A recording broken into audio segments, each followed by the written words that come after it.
All right, this video applies to any Lexus or Toyota. It will be the Lexus CT200 or a Toyota Prius 2010 to 2016. They have the 2ZR motor.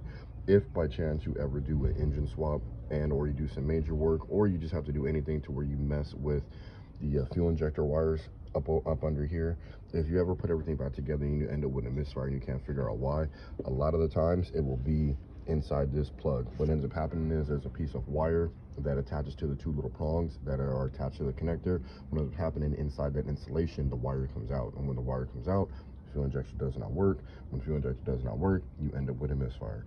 So if you ever end up with a misfire, whether you did an engine swap, say head gasket, or just any kind of work up here and you can't figure out exactly where it is, if you already checked compression, if you already changed coils and things like that, check the plug right here, because you will find out if you depin it and pull the wire out of each little prong, you will find that most of the time that is going to be the cause, because a little wire comes out of it and it comes out the little insulation, it doesn't make contact, and then you end up with a misfire. So I do hope that this video was helpful. Thankful.